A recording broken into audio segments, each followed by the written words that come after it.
প্রধান উপদেষ্টার সাথে প্রধান নির্বাচন কমিশনারের সাক্ষাৎ হয়েছে, এটা পত্রিকান্তরে দেখলাম। আমরা লন্ডন বৈঠকের পরে আমরা আহ্বান করেছিলাম, মানে প্রধান উপদেষ্টার পক্ষ থেকে নির্বাচন কমিশনে লন্ডন বৈঠকের সম্মতভাবে যেটা সিদ্ধান্ত হয়েছে ফেব্রুয়ারি 2026-এর প্রথমার্ধে নির্বাচন অনুষ্ঠানের জন্য, সেই মেসেজটি তিনি অফিসিয়ালি প্রধান নির্বাচন কমিশনারকে অথবা নির্বাচন কমিশনকে জানাবেন। সেজন্য আমরা অপেক্ষা করছিলাম। গতকালকে মাননীয় প্রধান উপদেষ্টার সাথে প্রধান নির্বাচন কমিশনের সাক্ষাৎ হয়েছে। এটা প্রকাশিত হওয়ার পর আমরা আশা করেছিলাম হয় প্রধান উপদেষ্টার কার্যালয় থেকে অথবা প্রধান নির্বাচন কমিশনারের পক্ষ থেকে প্রেসকে কিছু জানানো হবে, কি বিষয়ে আলাপ হলো, কি বিষয়ে বৈঠক হলো। সবাই এখন আমরা ধারণা করে নিচ্ছি মাননীয় প্রধান উপদেষ্টা হয়তো তার মেসেজটি প্রধান নির্বাচন কমিশনারকে জানিয়েছেন ফেব্রুয়ারি 2026-এর প্রথমার্ধে রমজান শুরু হওয়ার আগের সপ্তাহে নির্বাচন অনুষ্ঠানের জন্য প্রস্তুতি গ্রহণের বিষয়ে। এটা আমাদের ধারণা, আমরা জানি না সত্যি সত্যি এটা উনি কমিউনিকেট করেছেন কিনা, এই পরামর্শ দিয়েছেন কিনা বা ইনস্ট্রাকশন দিয়েছেন কিনা। যদি উভয় পক্ষ থেকে বিষয়টি পরিষ্কার করা হয় জাতির সামনে, তাহলে আমরা আশ্বস্ত হব।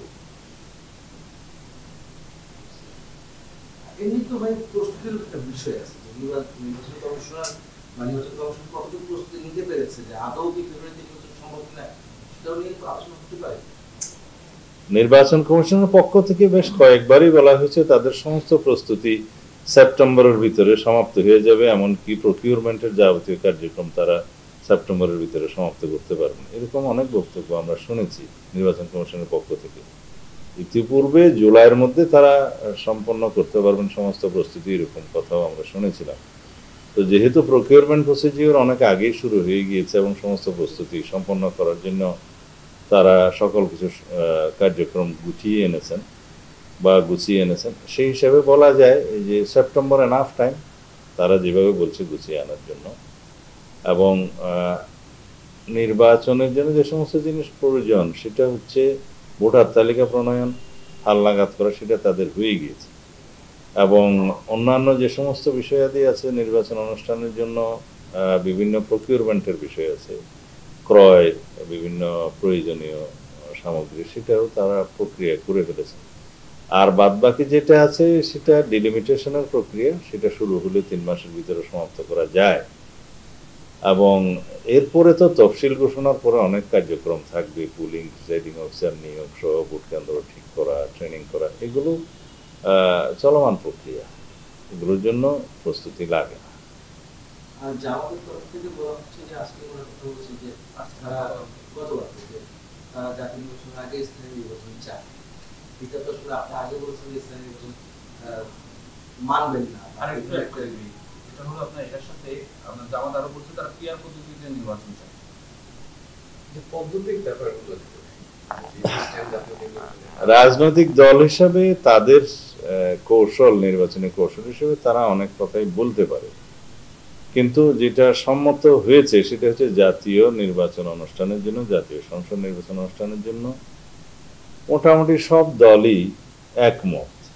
মাননীয় প্রধান উপদেষ্টার ঘোষিত অথবা ঘোষিত না বললেও সম্মত বলা যায় যে সময়, সেই সময়ের মধ্যে জাতীয় সংসদ নির্বাচনের জন্য সব পক্ষই, সব রাজনৈতিক দলই একমত, দ্বিমত হতে দেখিনি কাউকে। যদি তাই হয়, এই সময়ের ভিতরে নির্বাচন কমিশনের পক্ষে স্থানীয় সরকার নির্বাচন অনুষ্ঠান বা আয়োজন করা, এটা এক প্রকার অসম্ভব। কারণ প্রতিটি স্তরে স্থানীয় সরকার নির্বাচন করতে গেলে কমপক্ষে 6 মাসের বেশি সময় লাগে, সেটা ইউনিয়ন পরিষদ হোক, পৌরসভা, উপজেলা হোক, সিটি কর্পোরেশন হোক। তো এটা একটা হিউজ একটা কর্মযজ্ঞ। তো সেই জন্য ইলেকশন কমিশনের পক্ষ থেকে আগেও বলা হয়েছিল যে স্থানীয় সরকার নির্বাচন অনুষ্ঠান করতে গেলে আমরা জাতীয় সংসদ নির্বাচন যথাসময়ে করতে হয়তো পারবো না, যখন সরকার যদি চায় তাহলে করতে হবে, এরকম একটা কথা তারা বলেছিলেন। তা এখন যেখানে বাংলাদেশের প্রায় সকল রাজনৈতিক দল তার জাতীয় সংসদ নির্বাচন অনুষ্ঠানের লক্ষ্যে যে সময়সীমা তিনি ঘোষণা করেছেন, সম্মত হয়েছেন, সে সময়সীমার মধ্যে সম্মত, তাহলে এখানে স্থানীয় সরকার নির্বাচন অনুষ্ঠানে তো কোনো সুযোগই নাই, প্রশ্নই নাই। রাজনৈতিক দল হিসেবে বিএনপির অবস্থান এবং আরও বহু রাজনৈতিক দলের অবস্থান হচ্ছে, আমরা জাতীয় সংসদের নির্বাচনের জন্যই এতদিন সংগ্রাম করেছি, ভোটাধিকার প্রয়োগের জন্য এতদিন সংগ্রাম করেছি।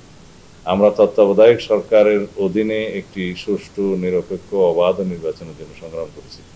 স্থানীয় সরকার নির্বাচনের জন্য আমরা গণ অভ্যুত্থান করি না। তো জাতির আকাঙ্ক্ষা অনুযায়ী, প্রত্যাশা অনুযায়ী একটি সুষ্ঠু, অবাধ ও নিরপেক্ষ জাতীয় সংসদ নির্বাচন অনুষ্ঠান করাই এখন নির্বাচন কমিশনের প্রধান কাজ এবং মাননীয় প্রধান উপদেষ্টা এই সরকারের প্রধান কাজ। আপনি তো এর আগে বলছেন তত্ত্বাবধায়কের প্রশ্ন গতকাল আমরা একটা প্রোগ্রামে বলছিলাম, তত্ত্বাবধায়কের বিষয়টা থাকতে হবে সংবিধানে এবং পরবর্তী নির্বাচন। আপনারা কি আগামী নির্বাচনে তত্ত্বাবধায়ক চান নাকি তার পরবর্তীতে, মানে ইন্টারিম গভর্নমেন্ট শেষ হলে যে গভর্নমেন্ট আসবে, সরকার যে আসবে, তারা তত্ত্বাবধায়ক নির্বাচন দিবে 5 বছর পর? এর সাথে ক্লিয়ার করি, সেটা হচ্ছে যে অন্তর্বর্তী সরকারের বিভিন্ন উপদেষ্টা থেকে এর আগে বিএনপির কিছু অভিযোগের জায়গা ছিল, সেই জায়গাগুলো থেকে কি আপনারা মনে করছেন যে নিরাপত্তা জায়গাটা পূর্ণ হয়েছে কিনা, বা এই নির্বাচনই সেটা সুষ্ঠু নির্বাচন হবে? তত্ত্বাবধায়ক সরকার পুনঃপ্রতিষ্ঠার বিষয়ে আমি গতকালকে কথা বলেছিলাম, কারণ বর্তমানে যে সরকার আছে তার নাম হচ্ছে ইন্টারিম গভর্নমেন্ট, অন্তর্বর্তীকালীন সরকার। কিন্তু কর্ম, দায়িত্ব ইত্যাদি বিবেচনায় এটাই আসলে তত্ত্বাবধায়ক সরকার। তত্ত্বাবধায়ক সরকারের যে আইনটা, সংবিধানের আর্টিকেলগুলো 58 এবং 2 ক পরিচ্ছেদ বিলুপ্ত করা হলো পঞ্চদশ সংশোধনের মধ্য দিয়ে, সেইটা আদালতে চ্যালেঞ্জ হলে পঞ্চদশ সংশোধনে পুরোটাই যেমন চ্যালেঞ্জ হয়, তখন এই প্রভিশনগুলো কিন্তু আবার পুনর্বহাল করা হয়েছে, অর্থাৎ পঞ্চদশ সংশোধনের সেই বিলুপ্তিটা অবৈধ ঘোষণা করা হয়েছে। তার মানে তত্ত্বাবধায়ক সরকার এখন বহাল হলো। তবে এখানে একটা বিষয় আছে, সুপ্রিম কোর্টের অ্যাপিলেট ডিভিশনে জাস্টিস খায়রুল হকের সময় যে তত্ত্বাবধায়ক সরকার বিলুপ্ত করা হলো এক রায়ের মধ্য দিয়ে, সেটা আবার রিভিউ করা হয়েছে, সেই রিভিউটা পেন্ডিং আছে। ওইটা শুনানি হলে এবং রায় জনগণের পক্ষে আসলে এটা পূর্ণাঙ্গভাবে তত্ত্বাবধায়ক সরকার প্রতিষ্ঠিত হবে। কিন্তু তত্ত্বাবধায়ক সরকার না থাকলেও বর্তমান ইন্টারিম গভর্নমেন্টের কর্মকাণ্ড কিন্তু তত্ত্বাবধায়ক সরকারের আদলেই চলছে এবং চলবে। কনস্টিটিউশনের 106 অনুসারে, আর্টিকেল অনুসারে সুপ্রিম কোর্টের অ্যাডভাইজারি রুল হিসাবে এই সরকার প্রতিষ্ঠিত হয়েছে, নাম দেওয়া হয়েছে অন্তর্বর্তীকালীন সরকার। এবং তাদের প্রধানতম কর্ম হচ্ছে একটি সুষ্ঠু, নিরপেক্ষ, অবাধ জাতীয় সংসদ নির্বাচন অনুষ্ঠান করা, সাথে অন্যান্য সংস্কার এবং অন্যান্য কর্মকাণ্ড থাকবে। তো আদলটা হচ্ছে, শেপটা হচ্ছে অন্তর্বর্তীকালীন সরকারের, তত্ত্বাবধায়ক সরকার। পরবর্তী যে কোনো নির্বাচন অতি অবশ্যই তত্ত্বাবধায়ক সরকারের অধীনে হবে, এই নির্বাচন বাদে। তবে তত্ত্বাবধায়ক সরকারের বিধানটা সংবিধানে সংযুক্ত হওয়ার পরে সংস্কারের মধ্য দিয়ে যেহেতু আমরা যাচ্ছি, এখানে যদি কোনো পরামর্শ আসে যে তত্ত্বাবধায়ক সরকারের গঠন প্রক্রিয়া কিভাবে হবে, সেগুলো আমরা তখন ধারণ করব জাতীয় ঐক্যমত্যের ভিত্তিতে। তবে সমস্ত নির্বাচনগুলো জাতীয় সংসদের তত্ত্বাবধায়ক সরকারের অধীনে, স্বাধীন নির্বাচন কমিশনের অধীনে একটি স্বাধীনভাবে সুষ্ঠু, সুন্দর, নিরপেক্ষ নির্বাচন যদি অনুষ্ঠান হয়, এখানেই স্বৈরাচারের উৎপাদনটা বন্ধ হয়ে যাবে। নির্বাচন শেষ করে একটু অন্য জায়গায় যাই। এটা হচ্ছে যে আমরা জানতে পেরেছিলাম 5ই আগস্ট বর্ষপূর্তির আগে আপনাদের চেয়ারম্যান ঢাকায় আসছে, এটা নিয়ে আসলে বলতে গুঞ্জন চলতেছে, এর আগে আসবেন এবং তিনি রাষ্ট্রীয় প্রোগ্রামে হিসেবে যোগ দিবেন। আমাদের মাননীয় ভারপ্রাপ্ত চেয়ারম্যান জনাব তারেক রহমান খুব শিগগিরই দেশে আসার জন্য প্রস্তুতি নিচ্ছেন, সেইটা বলতে পারি, এর বেশি না। ধন্যবাদ। যেহেতু সামনে বাংলাদেশ তারুণ্য নির্ভর, তরুণদের একটা দলও আসছে, তারুণ্য নির্ভর রাজনৈতিক দল, সেক্ষেত্রে আপনার আগামী বাংলাদেশ এবার তরুণদের তরুণরা এবার আপনার অধিকাংশ ভোটার এবার তরুণরা, সেই জায়গা থেকে তারেক রহমানের যে কন্যা জাইমুর রহমান, তিনি কি রাজনীতি সক্রিয় হতে পারেন? এগুলো এখন আমরা চিন্তা করিনি, অনেক কিছুই হতে পারে, সময় দেখা যাবে। একটা প্রশ্ন আছে ওর বাইরে হচ্ছে নির্বাচনের আগে হচ্ছে এই অন্তর্বর্তী সরকারের আকার ছোট আমরা চাই অন্তর্বর্তীকালীন সরকার তার নিরপেক্ষতা বজায় রাখবেন, স্বচ্ছতা বজায় রাখবেন, এর বেশি।